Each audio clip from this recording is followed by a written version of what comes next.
메디슨의 주장 완장 착용 이후 토트넘 내에서의 영향력이 눈에 띄게 증가한 것은 분명합니다.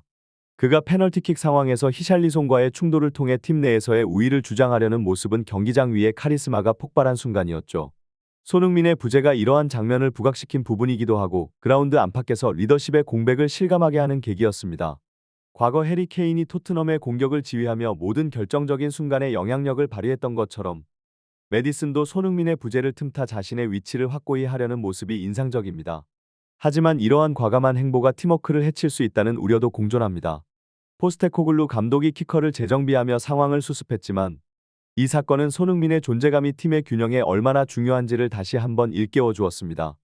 또한 손흥민이 없는 경기에서 토트넘이 무려 16번의 슈팅에도 불구하고 득점하지 못한 것은 단순한 기술적인 문제가 아닙니다.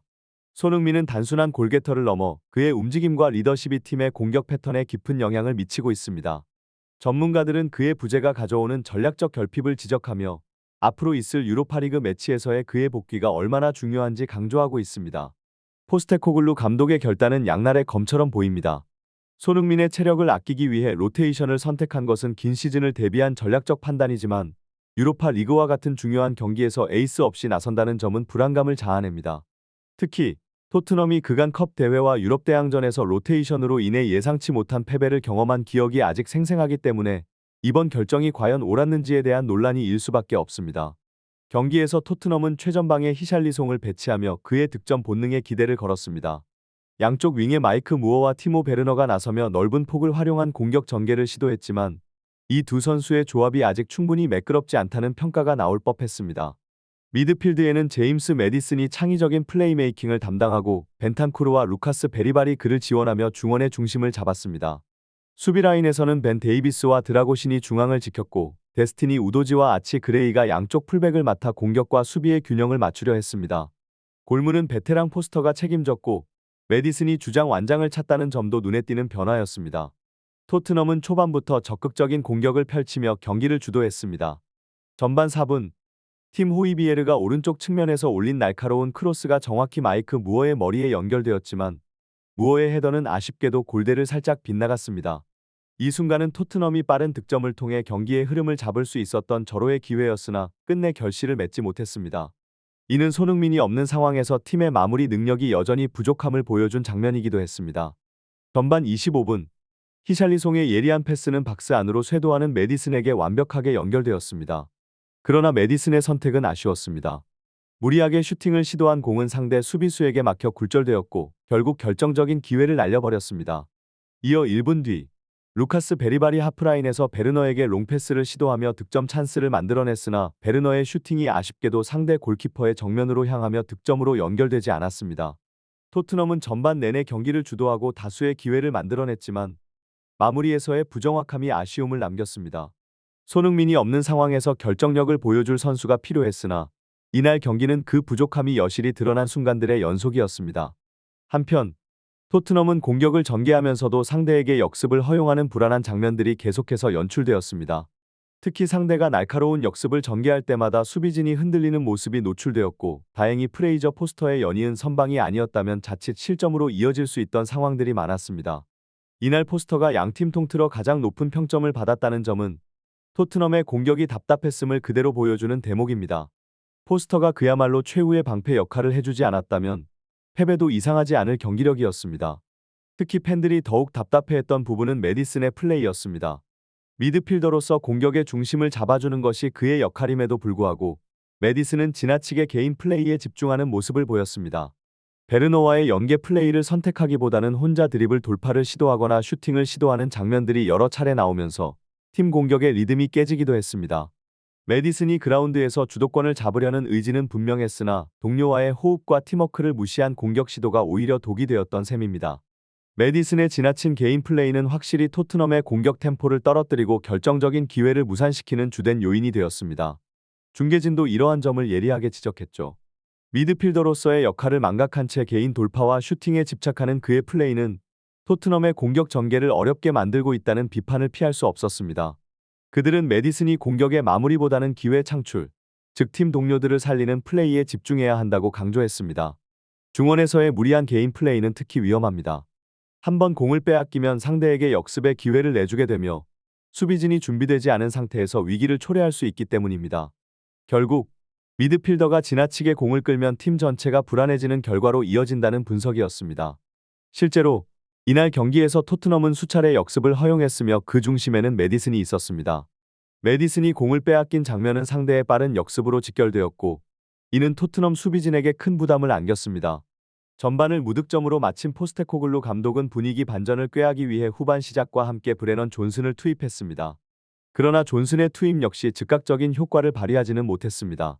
그는 활발하게 움직이며 패스를 요청하고 공격적인 모습을 보였으나 정작 결정적인 순간에는 상대 수비에 막히며 슈팅이 무산되었습니다.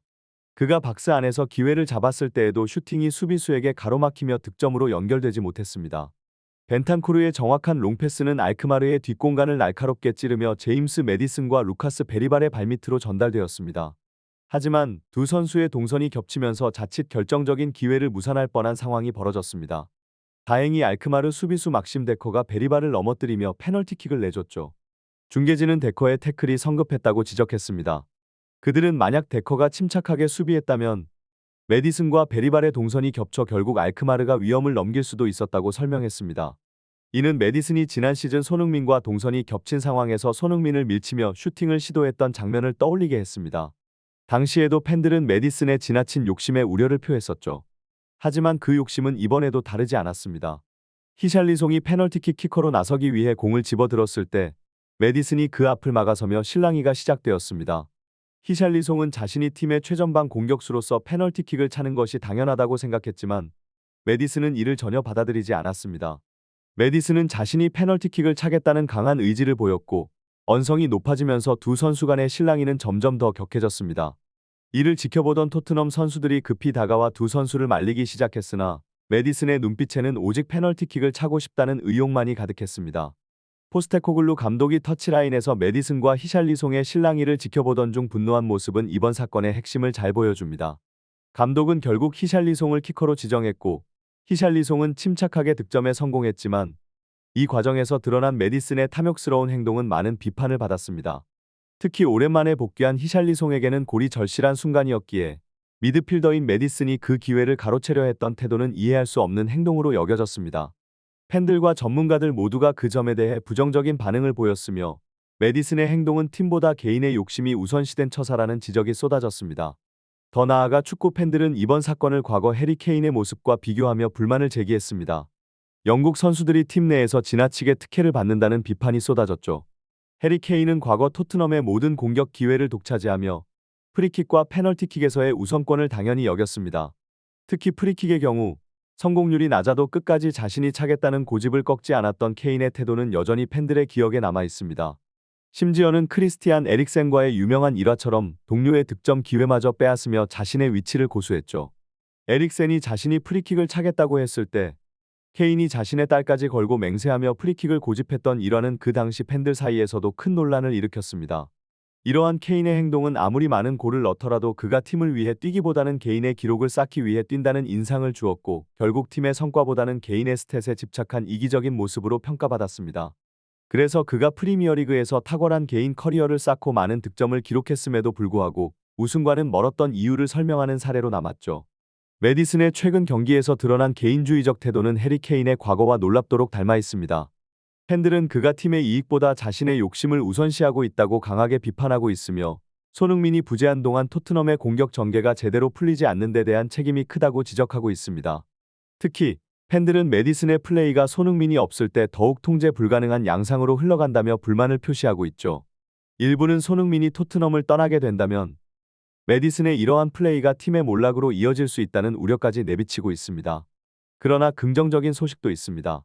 토트넘은 10월 27일 크리스탈 팰리스와의 원정 경기를 앞두고 있는데 이번 알크마르 전에서 손흥민에게 휴식을 부여한 것은 주목할 만한 결정이었습니다. 축구 전문가들은 손흥민이 체력적으로 재충전된 상태에서 중요한 리그 경기에 나서게 된 점을 긍정적으로 평가하며 손흥민이 선발로 나선다면 팀의 승리 가능성이 크게 높아질 것으로 전망하고 있습니다. 손흥민의 체력 관리와 더불어 리그 경기의 중요성을 잘 인식한 포스테코글루 감독의 판단이 빛을 발하는 순간이죠.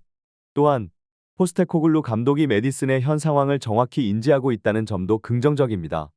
이번 알크마르전은 사실상 토트넘의 이군 선수들이 기회를 받는 무대였는데 메디슨이 이 경기에서 선발로 출전했다는 것은 의미심장합니다.